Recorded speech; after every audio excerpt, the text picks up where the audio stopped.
to Running on Ice, the coolest community in freight. I'm your host, Sydney Edwards, bringing you the latest tech updates, warehouse news, everything happening in the cold chain world.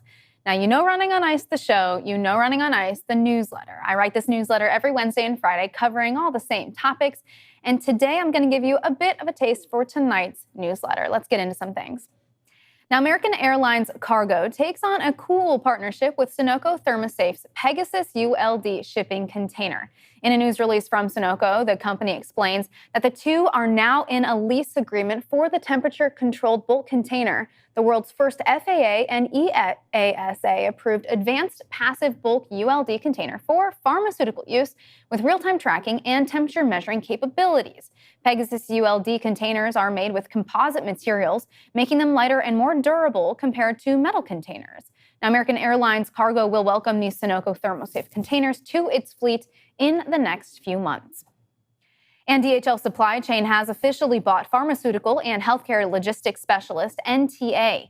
DHL says that this move strengthens its hold in Mexico and extends its temperature-controlled and transportation infrastructure in the life sciences and healthcare sector. For 20 years, NTA has worked in providing logistics services in that sector. A news release says NTA currently makes over 165,000 specialized deliveries a year, distributing more than 43,000 tons per year. NTA has a team of 600 people, and DHL Supply Chain currently employs over 12,500 people in logistics.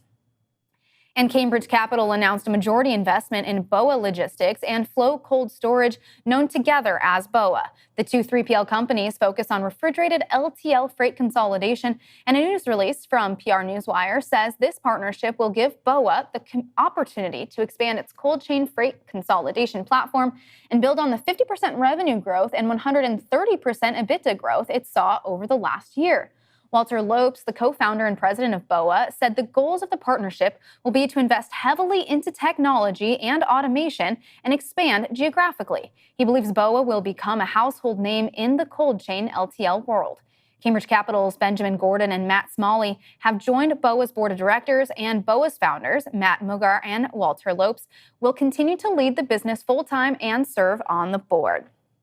Now let's get to the good stuff. I am joined today by Colby Varley with Advanced Transportation Services. Colby, how are you doing? I'm excellent. Thank you. Thank you for having me. Good. It's glad to have you on. We'll just kind of start with a bit of your background. Tell me, I know you're working in sales with ATS, but how did you really get started there? I got started here. My parents were both in produce. My dad still sells produce. My dad drove truck for the Tom Lane Company. Back in the late 70s, early 80s. And that's where he met Marshall Kipp is the CEO of ATS. I graduated college. I was working for another local trucking company here in Salinas, just doing Inter-California LTL. Got a little bit burned out on that, and through mutual friendships, got connected with Marshall, and been here ever since. I think that makes for a bit over 6 years if you look at your LinkedIn profile. Yeah. So kind of got really into it about 18, so going on 12 years of trucking, got my CDL, been behind the wheel, loaded trucks, just done a little bit of everything. So talking to both the customer and the carrier, it makes for, pretty easy when you've done a little bit of it yourself. It's not so foreign. What would you say is your favorite part of the job that you've been working on? It's very competitive. You're not competing against anyone. I guess you are, but I'm, a competitive guy.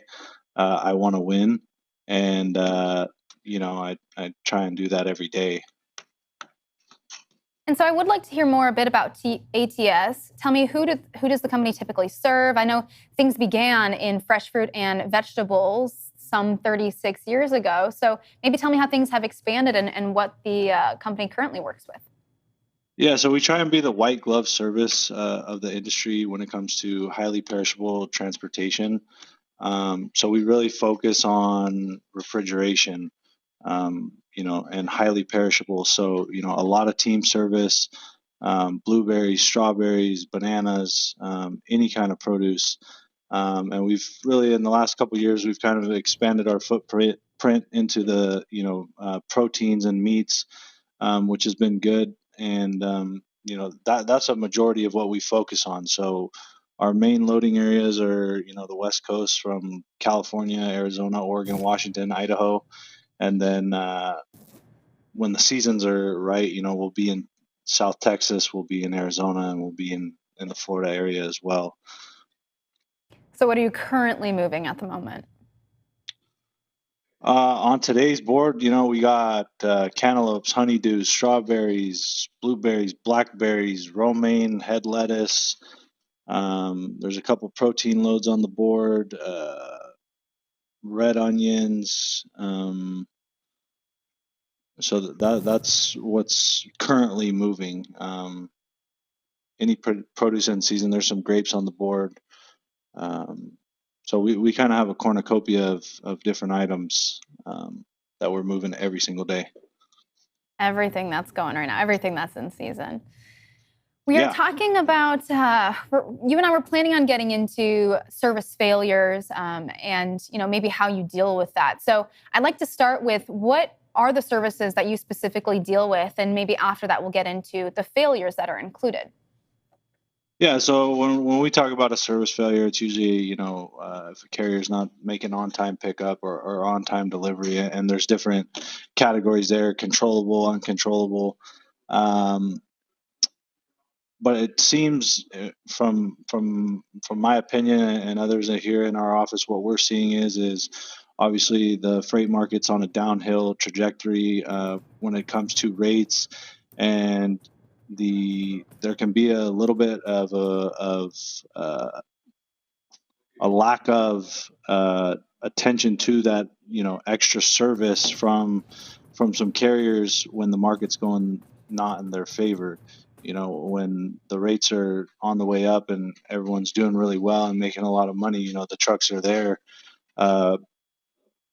ready to pick up most of the time because they're getting paid, extravagantly for that. So just a reminder to all the carriers, like I know the rates, market rates, outside rates are not the best, but the attention to on-time pickup, on-time delivery is just more important now than it's ever been. Just a friendly reminder of that, and if it's not going to happen, communication's key. We don't want to be hunting you down, finding out where your driver is, or that you had an 8 p.m. appointment, it's 9:05 and you still haven't checked in yet. But and also being empathetic that if something does happen, you gotta make sure that you preserve that relationship with your broker or your customer and say, hey, you know what, we made a mistake, and here's what we're going to do to fix it, and don't lose faith in me, but tell them that you can get it done. You can get it done and get it done correctly. So you're talking about when carriers are late to pick up, drop off. What do you think their reason for this would be? If you were to talk with one of them, I'm sure you probably have gotten many answers, but what are some of the things that you're hearing? You kind of get a laundry list of items. I mean, I had one today that they said the driver didn't wake up in time for the appointment, which he was there, so that could be the case.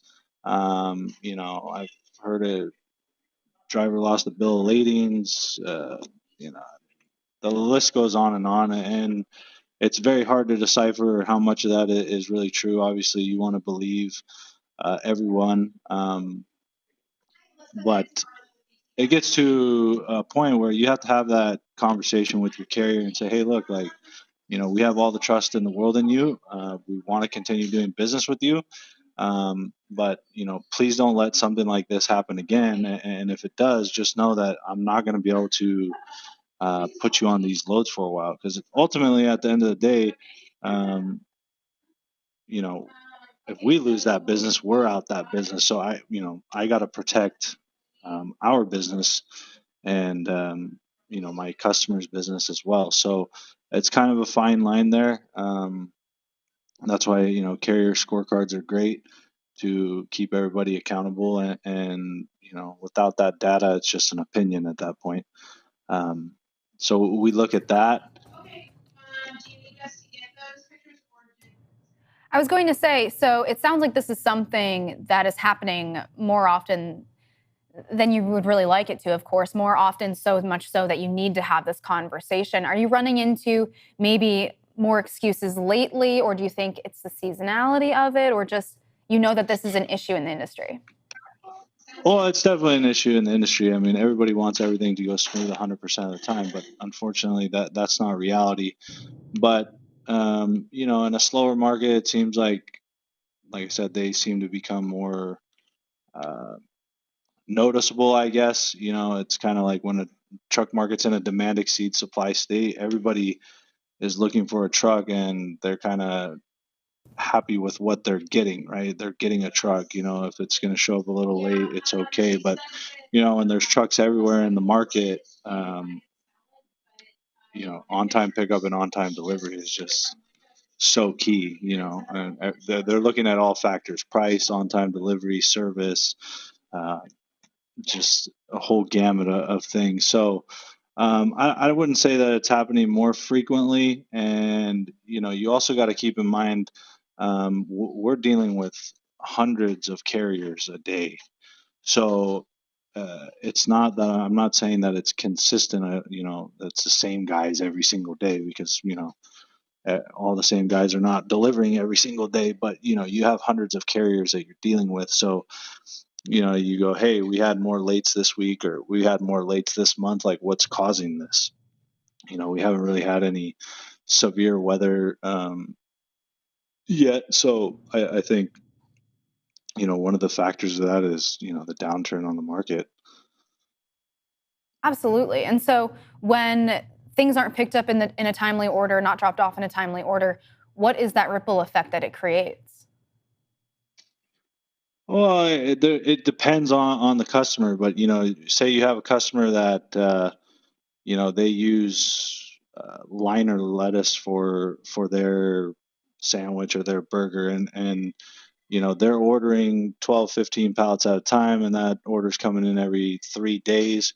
Well, if you miss a delivery and they're running tight on what they have in stock, they might not be able to get enough liner lettuce to carry over one day that you're late, or say you miss a delivery on a Friday and the DC's closed on Saturday and they don't reopen until Sunday. Well, now you just added, you took 2 days off the use by date code by doing something like that.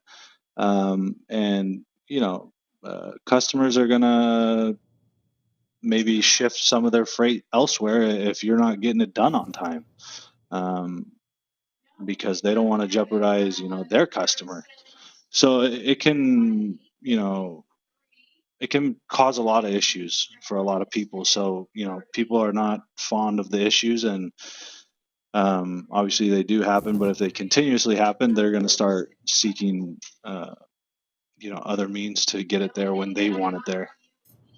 And of course, eventually this all trickles down to the consumer who is eating the product, enjoying the product, and some who decide they don't want to shop where that location is anymore and go somewhere else if they're noticing this sell-by date is different and their produce or whatever isn't as fresh as it used to be. Absolutely. I had another question. You mentioned the carrier scorecards, and of course, I'm not on the ground working with a carrier, and so I haven't heard about these. Is this something? Is this a practice that many people participate in, or exactly should more people participate in this? And what do these cards include? I would say a lot of the bigger companies handing out freight are definitely they have a carrier scorecard for all their carriers in their group. So basically, what that does is it's kind of like a report card. Anything from your tender acceptance and rejecting to your on-time pickup, your on-time delivery. All those things are measured, how you stack up against the group. So you might have a excellent on-time pickup score, but maybe your on-time delivery score isn't as good as somebody else's. Or I've seen them now that they're scoring how well you track with their TMS. So how are your updates essentially? All that's looked at, when they're deciding who to give freight to. And, it's not a bad thing for a carrier. It's actually a really good thing. I mean, if you have a solid score across the board, I mean, that's definitely a bargaining chip when you go talk to that customer.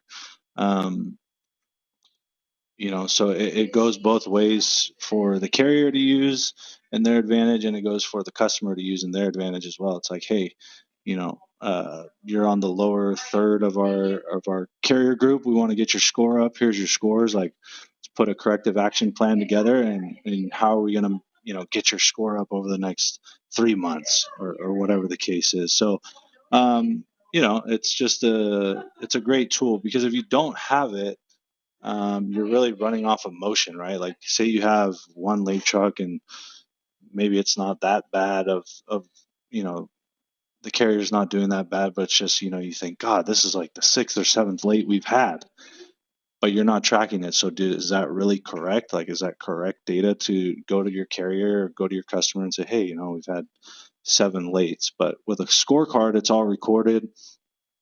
All the information's there. What happened? Why did it happen? So it just gives you the correct data. Have you ever heard of any feedback after a scorecard? Let's say one is filled out and, the carrier didn't do as well, they were late, or, some of the items were damaged, anything like that, and had somebody reach out to say, from the company, to say, hey, we recognize that this is what was on the scorecard. We're going to work on it moving forward, or even having the carrier itself come forward and say, I'm sorry that I was late, or this is what happened. I know that this was noted on the scorecard, and I just want to let you know we're working to change our ways. Yeah, I mean, it's definitely, it's a partnership. We want our carriers to have the best scorecard possible. So, for me personally, I know my carriers well. A lot of them I have personal relationships with. So, I kind of look at myself as just a outside salesman for their company. And, I want their score to be, excellent. And, most people, I think, in business want to be winners. So, they want they want the best score, or at least they're going to try. Um, and that's all you could really ask for. There's so many great people in this business. I mean, just from the carrier side to the customer side, um, pretty blessed. I can make a phone call and get help probably anywhere in the country if I really need it. So, yeah, I mean, people want to do better, and I definitely want to help them. It sounds like what this really comes down to is respecting each other in the industry and having a strong line of communication. Would you agree? Absolutely, 100%. And in what ways do you think folks could, better improve their communication? I know you've mentioned a couple ways to talk to your carriers and other people in the industry, but any other tips you might give on that communication? I think the technology's there. It's just a matter of using it. Um, Things are going to happen, but still kind of mind blown when something happens and you don't get notified, and it's like, dude, you have an iPhone or an Android in your hand. Like, is it really that difficult? I mean, you could text me, email me, call me, like. I mean, it's almost 2023. Like, there's really no excuse anymore as far as I'm concerned. But, um, I think the technology's there. It's just a matter of everyone using it. Well, especially when almost every day now there's a new company coming out with the new technology for these companies to adapt to. And you're right, the technology is there to communicate, to monitor, the loads on the way and Yep. everything, all the above. Yeah, it's all here. Was there anything else that you think you'd like to mention to carriers, to service failures, just while I've got you on this topic specifically? I mean, it's gonna happen. We'd all, like I said earlier, we want everything to run smoothly, but unfortunately, that's not reality. So just be empathetic, and hey, we made a mistake. I'm sorry. what can I do to make it right? And just ask for that other opportunity. But having something go wrong and then just brushing it off and acting like it never happened, it's like, is that how you really want to treat your business partner or your customer? I mean, sometimes it's just kind of mind boggling. Like, it just kind of rolls off people's back like, hey, whatever, and it's like, dude, like, let's talk about this. We'll get past it, but we need to make sure that we do something to make sure that it's not going to happen again. It's just that's just the way of our business. What would you say has been the best response you've gotten from a carrier when you're addressing an issue? The best response I've gotten is,